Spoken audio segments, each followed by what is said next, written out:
అందరికీ నమస్కారం అండి. నిన్న నర్సీపట్నంలో నారా పప్పు లోకేష్ శంఖారావు అని చెప్పి మరి సభకు రావడం జరిగింది.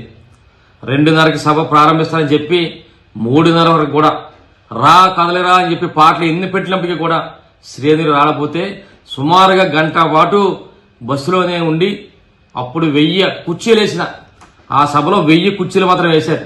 1000 కుర్చీలు కూడా నిండితే ఒక 500 మంది 1000 మంది అంటే సుమారుగా 2000 మందితో ఈ నారా లోకేష్ ఏదైతే పప్పు లోకేష్ ఉన్నాడో ఆ సభ నిర్వహించడం జరిగింది. ఇదే నర్సీపట్నంలో గత నెలలో కేవలం మా విశాఖపట్నం జిల్లాకు సంబంధించి నాయకులు వస్తే 40,000 మంది పైగా బస్సు యాత్ర సక్సెస్ చేసిన ఘనత మరి జగన్ అభిమానులది.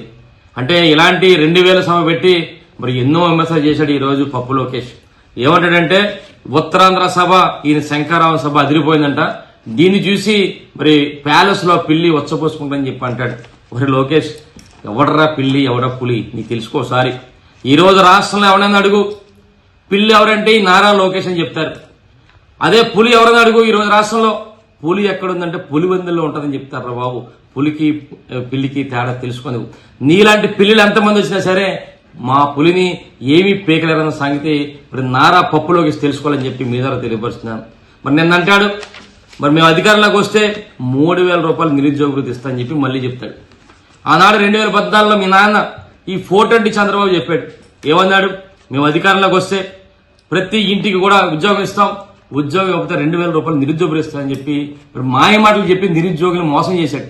ఇప్పుడు మళ్ళీ నువ్వు 2024లో వచ్చి మళ్ళీ 3,000 రూపాయలు ఇస్తామని చెప్పి నిరుద్యోగులు మోసం చేయడం చూస్తున్నావు. నిరుద్యోగులు అందరూ తెలుసు మీరు ఎలాంటి పప్పుగాళ్ళో ఎలాంటి 420 గాళ్ళో ఈ రాష్ట్ర ప్రజలందరికీ తెలిసిన సంగతి పప్పు లోకేష్ తెలుసుకోవాలి. ఇక చూస్తా అంటాడు నిన్న నా త్వరలో మేము అధికారంలోకి వస్తే జూనియర్ కాలేజ్ తెస్తాను అంటాడు. అసలు బుద్ధి ఉందిరా నీకు? అసలు స్క్రిప్ట్ ఎవరిచ్చాడో నాకు తెలియట్లేదా? జూనియర్ కాలేజ్ శాంక్షన్ చేసి సుమారుగా అప్పటికి 20 రోజులు అయింది. మేము అదే నా త్వరలో జూనియర్ కాలేజ్ శాంక్షన్ చేసి 4 రోజులు అయితే ఇప్పుడు మళ్ళీ అధికారంలోకి వస్తే జూనియర్ కాలేజ్ తెస్తా అంటాడు. ఈ పప్పు లోకేష్ అసలు బుద్ధి ఉందా లేదని అడుగుతున్నా. ఇంకోటి అంటాడు ఈ రోజు నర్సీపట్నం ఎమ్మెల్యే మరి ఇసుకలో కానీ లాటరేట్లు కానీ 150 కోట్లు సంపాదించాడు అంటాడు. అసలు బుద్ధి ఉందరా నీకు? స్క్రిప్ట్ ఎవడిచ్చాడు? నీ పక్కనే దోపిడీ నా కొడుకు అయ్యింది పాత్రను పెట్టుకుని ఇసుకలోని లాటరేట్లోని 100 కోట్లు సంపాదించా అన్నాడు తెలుగుదేశం ప్రభుత్వంలో. నువ్వు వాళ్ళని అనుకుంటే మమ్మల్ని అంటావా? ఒక్క పైసా అయినా సరే, ఒక్క రూపాయి అయినా సరే, ఒక్క పైసా అయినా సరే అవినీతి చేసి నిరూపించారా చెప్పి పప్పు లోకేష్ గారిని మీ ద్వారా మరి హెచ్చరించడం జరుగుతుంది. ఆ రోజు తెలుగుదేశం ప్రభుత్వంలో అంటే ఎలాగుంటుందంటే పచ్చకాములు వచ్చిన లోకం అంతా పచ్చకుంటుందంట. అలాగా తెలుగుదేశం ప్రభుత్వంలో ఆనాడు రాష్ట్రాన్ని దోచుకున్న దోపిడీ నా కొడుకులు ఎవరు? ఈ 420 చంద్రబాబు గారు, ఈ పప్పు లోకేష్ గారు, ఈ దోపిడీ దొంగ అయిన పాత్రుడు.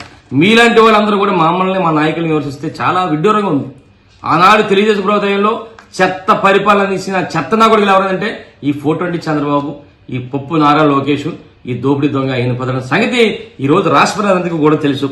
ఒకడు అంటున్నాడు ఇలాంటి అంటే ఇలాంటి వాళ్ళు ఎంతమంది సరే అయింది పాత్ర ఇలాంటి కానీ ఈ పప్పు లోకేష్ గారు కానీ 420 చంద్రబాబు గారు ఎంతమంది ఏకమైనా సరే మా నాయకుని ఏమి పేగలేరన్న సంగతి మీరు తెలుసుకోవాలని చెప్పి ఈ సందర్భంగా తెలియపరచడం జరుగుతుంది. ఇక చూస్తే అయ్యింది పాత్రుడు మాట్లాడతాడు, ఇది చాలా విమర్శలు చేస్తాడు. ఒరే అయ్యింది పాత్రుడు ఒకటే అడుగుతున్నాను, నీలాంటి దొంగనాకుడుకులు ఎవరైనా ఉన్నారు ఈ రోజు? ఈ ప్రపంచంలో దొంగనాకుడుకులు ఎవరైనా ఉన్నారంటే నారా లోకేష్, పప్పు లోకేష్, 420 చంద్రబాబు, అయ్యింది పాత్రుడు అని చెప్పి ప్రతి ఒక్కటి చెప్తాడు. మీరు మా నాయకుల గురించి విమర్శిస్తే చాలా విడ్డూరంగా ఉందని చెప్పి అంటున్నాం. అంటాడు మాట్లాడితే అంటాడు 3,000 రూపాయల పెన్షన్ మోసం చేశాడు అంటాడు. ఒరే అయ్యింది పాత్రుడు నీకు బుద్ధి ఉందరా? మాట్లాడుతున్నాను బుద్ధిలోకి మాట్లాడి ఎన్నిసార్లు చెప్తారో 3,000 పెన్షన్ గురించి? నేను ఎన్నిసార్లు చెప్పాను నీకు? మరి ఒక్కసారి మా మేనిఫెస్టో చూసుకో. మీ మేనిఫెస్టోలా కాదు, మా మేనిఫెస్టోలో పెట్టింది ఏంటంటే మేము అధికారంలో రాగానే 2,000 రూపాయలు ఉన్న పెన్షన్ ని 3,000 వరకు కూడా దఫదఫలుగా పెంచుకెళ్తామని చెప్పి మా మేనిఫెస్టోలో చూసుకోసారి. మీ మేనిఫెస్టో ఎక్కడ కనబడదు, మా మేనిఫెస్టో చూసుకో. ఎలా నువ్వు మోసం చేయాలనుకుంటే ఎవడు వినే పరిస్థితి లేరని చెప్పి అయ్యన్న పద్ధతి చెప్తాను.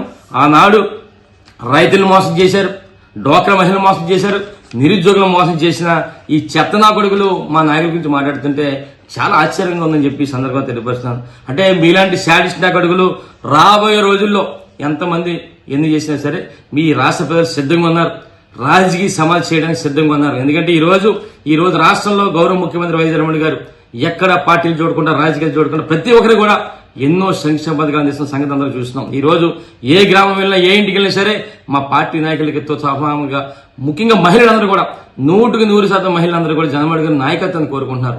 రేపు జరగబోయే ఎన్నికల్లో ఏదైతే మా నాయకుడు జగన్మోహన్ గారు చెప్పారో 170 స్థానానికి 175 మేము వైఎస్ఆర్ పార్టీ గెలిపించుకుంటాం. రేపు జరగబోయే ఎన్నికల్లో రాజకీయ సమాధి తెలుగుదేశం పార్టీ వారికి రాష్ట్రాలు చేస్తారని చెప్పి మీ ద్వారా తెలియపరుస్తూ నమస్కారాలు తెలుపుకుంటున్నాను. జై జగన్, జై జై జగన్, నమస్కారం.